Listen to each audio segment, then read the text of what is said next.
بسم اللہ الرحمن الرحیم۔ السلام علیکم دوستو، آج ایک نہایت اہم سبجیکٹ سے متعلق آپ سے بات کرنا چاہوں گا جسے شوق کہتے ہیں۔ اس میں ہم جانیں گے کہ شوق کیا ہے، اس کی ڈیفینیشن کیا ہے، اس کی سمٹمز کیا ہیں اور مریض کو کیا فرسٹ ایڈ ہم دے سکتے ہیں۔ تو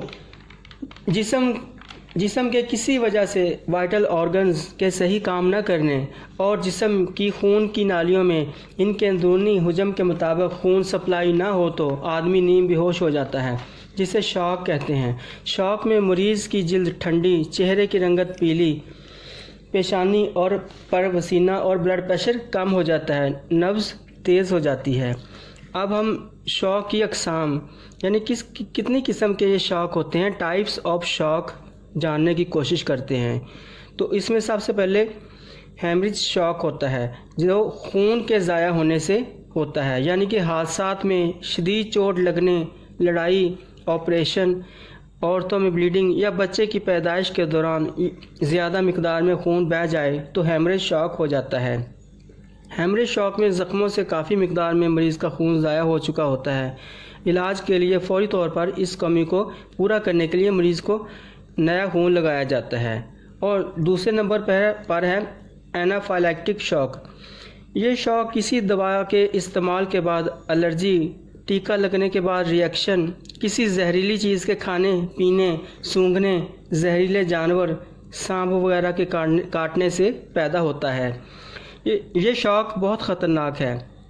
اکثر یہ شوق کسی مریض کو ٹیکہ لگنے کے بعد ہوتا ہے۔ اس میں مریض بہت زیادہ گھبراہٹ محسوس کرتا ہے، سانس رکتی ہوئی محسوس ہوتی ہے اور موت واقع ہو سکتی ہے، جو سانس کی تنگی یا دل کے فیل کارڈیک اریسٹ ہونے سے ہو سکتی ہے۔ اور تیسرے نمبر پر ہے ویزوویگل شوق۔ ویزوویگل شوق اس وقت ہوتا ہے جب کسی وجہ سے خون کی نالیاں ضرورت سے زیادہ پھیل جائیں، ان کے اندرونی حجم کے مطابق ان میں خون سپلائی نہ ہو۔ اور چوتھے نمبر پر ہے کارڈیوجینک شوق، یعنی جب دل انٹرفیکشن ہونے کی وجہ سے خون کی ضرورت کے مطابق صحیح مقدار میں پمپ نہ کر رہا ہو۔ اور سیپٹک شوق، یہ شوق کسی زخم میں پیپ پڑنے یا جسم میں اندرونی طور پر پیپ کے جمع ہونے سے پیدا ہو جاتا ہے۔ آگے ہے نیوروجینک شوق۔ یہ شوق کسی خوف، بری خبر، شدید درد، تشدد یا نازک اعضاء مثلاً گردوں یا جسم کے نازک اعضاء پر چوٹ سے ہوتا ہے، جس میں وائٹل آرگنز صحیح طور پر کام نہیں کرتے اور آدمی نیم بے ہوش ہو جاتا ہے۔ اور ساتویں نمبر پر ہے الیکٹرک شوق۔ بجلی کا کرنٹ لگنے سے یہ شوق ہو جاتا ہے۔ الیکٹرک شوق میں جسم میں الیکٹرولائٹس یعنی نمکیات کی کمی بھی ہو جاتی ہے۔ علاج کے دوران الیکٹرولائٹس کی کمی کو بھی پورا کیا جاتا ہے۔ آگے ہے ہائپووالیمک شوق۔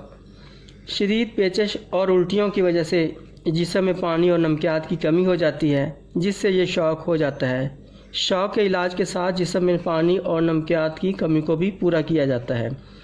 اور آگے ہے جلنے کی وجہ سے شوق یعنی برن شوق۔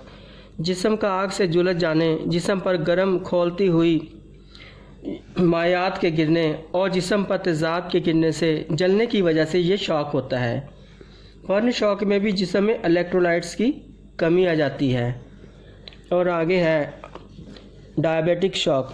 یہ شوق جسم میں شوگر کی مقدار بہت زیادہ ہونے پر ہو جاتا ہے۔ اس کے علاج کے لیے فوری طور پر مریض کا خون اور پیشاب میں شوگر کی اضافی مقدار معلوم کر کے شوگر کنٹرول والی ادویات دی جاتی ہیں۔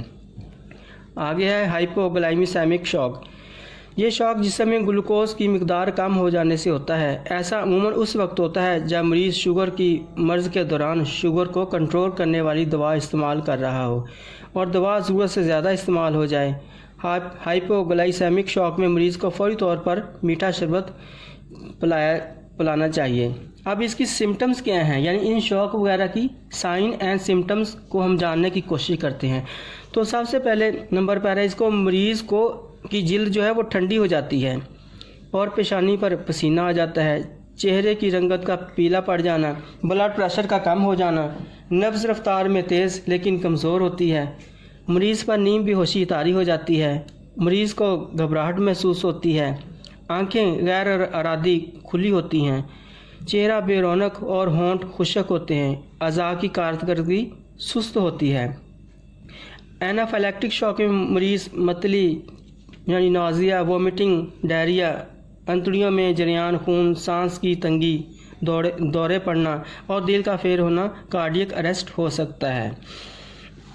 اب آپ کو تھوڑا سا اس کی فرسٹ ایڈ کے بارے میں بتاتے ہیں کہ ان شوک سے متعلق اگر مریض گھر میں موجود ہو اور فوری طور پر ہسپتال لے جانے کی سہولت میسر نہ ہو تو اس صورت میں آپ فوری طور پر جو مریض کو فرسٹ ایڈ دے سکتے ہیں، اس کی چند باتیں آپ کو بتانے جا رہا ہوں۔ نمبر 1، مریض کو فوراً بستر پر لٹا دیا جائے اور پاؤں کی طرف سے اونچا یعنی فٹ ریز کر دیں۔ سیکنڈلی، سب سے پہلے آپ مریض کا بلڈ پریشر چیک کریں، کیونکہ آج کل تقریباً عام طور پر گھروں میں ڈیجیٹل بلڈ پریشر چیک کرنے والا میٹر موجود ہوتا ہے۔ بلڈ پریشر چیک کرنے کے بعد آپ کو بخوبی اندازہ ہو جائے گا کہ بلڈ پریشر بڑھا ہوا ہے یا کم ہے۔ عام طور پر ان مختلف شاک کنڈیشنز میں بلڈ پریشر کم ہی ہوتا ہے، تو گھر میں موجود آپ کسی انجیکشن وغیرہ کا استعمال تو نہیں کر سکتے، یا عمومی طور پر لوگ بلڈ پریشر کو بڑھانے کے لیے میڈیسن کا استعمال بھی نہیں کر سکتے، تو آپ جسم میں پانی کی کمی کی صورت میں فوری طور پر مریض کو نمکول پینے کو دے سکتے ہیں۔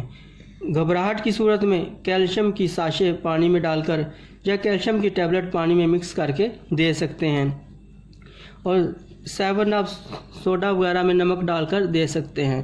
فوری طور پر گھر میں فریش جوس اویلیبل ہو تو اس کا استعمال کرائیں، تاکہ جسم میں جو وٹامنز، آئرن یا کیلشیم وغیرہ کی کمی ہوئی ہو تو کچھ حد تک اس کو پورا کیا جا سکے۔